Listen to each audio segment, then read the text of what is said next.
कैसे हैं आप सब।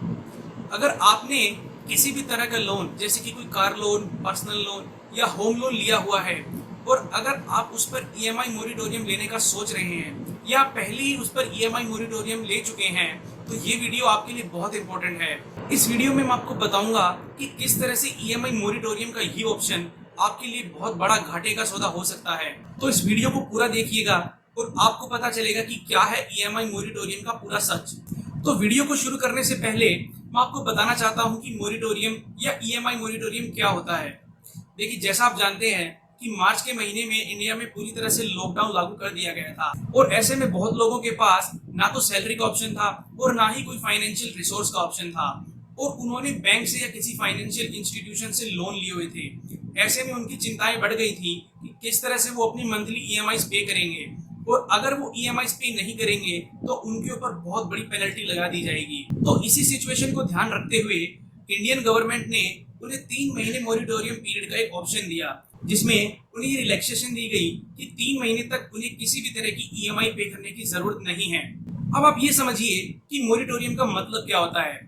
देखिए, मोरिटोरियम पीरियड एक ऐसा टेन्योर होता है जहां पर आपको आपके लोन की ईएमआई पे नहीं करनी पड़ती और एक फिक्स्ड इंटरवल के बाद आपको अपनी ईएमआई उसी इंटरवल से दोबारा भरनी पड़ेगी जहां से आपने उसको रोक दी थी। अब ऐसा नहीं है कि मोरिटोरियम पहली बार बैंक्स के द्वारा प्रोवाइड किया गया है।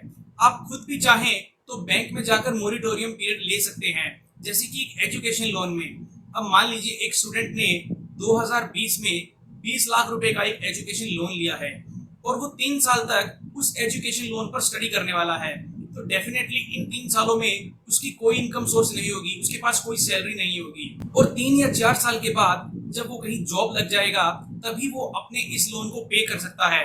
तो बैंक उसको 3 या 4 साल का मोरिटोरियम पीरियड प्रोवाइड करता है कि इस 3 या 4 साल में बैंक उससे कोई भी ईएमआई नहीं लेगा और उस फिक्स्ड इंटरवल के बाद उस स्टूडेंट को 20 लाख रुपए की ईएमआई पे करनी पड़ेगी।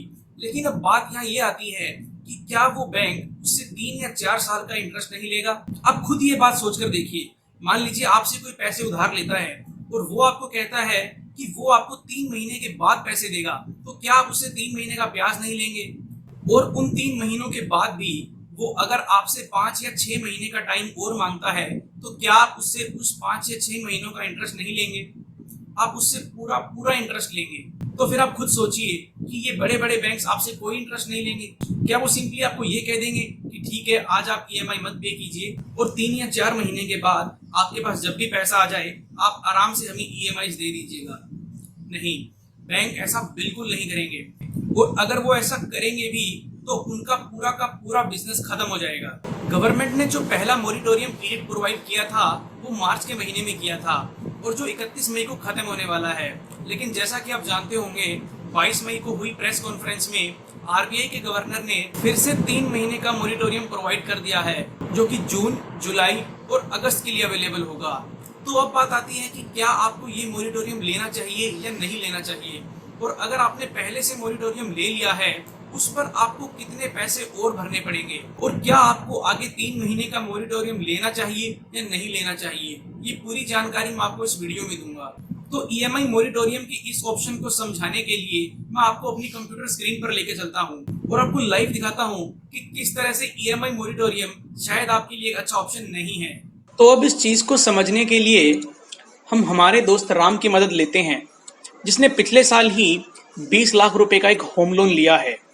तो जैसा कि आप कंप्यूटर स्क्रीन में देख रहे हैं, मैं यहाँ उसके लोन की सारी डिटेल्स लिखूंगा।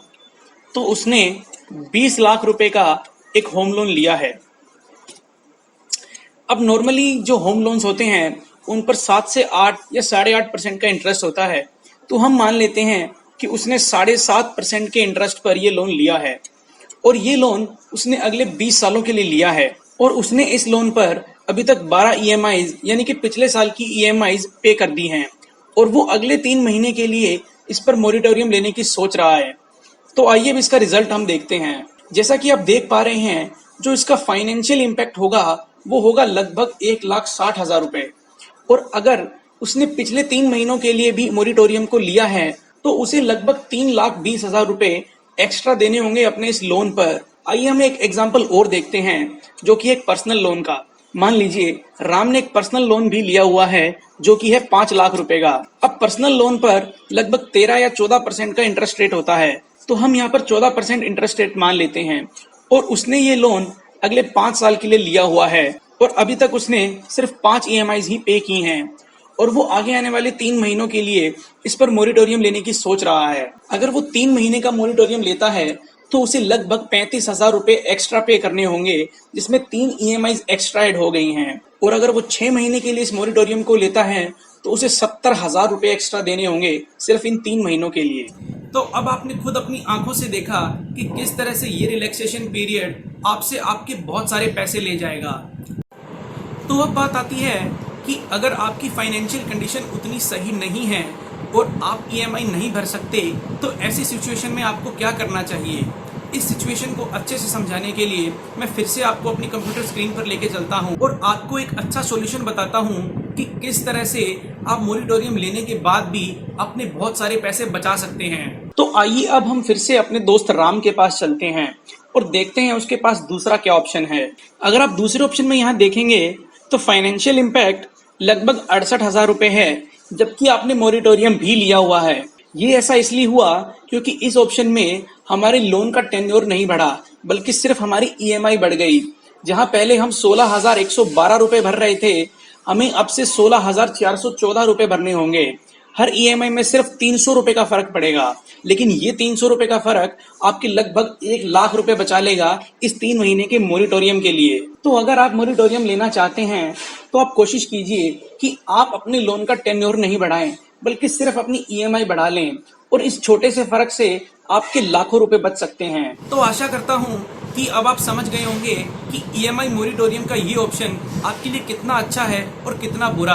अगर आपके फ्रेंड्स या फैमिली में किसी ने भी लोन लिया हुआ है और वो EMI मोरिटोरियम लेने का सोच रहे हैं, तो प्लीज़ आप उन्हें ये वीडियो शेयर कीजिए ताकि उन्हें भी इसके बारे में पूरी जानकारी मिल सके।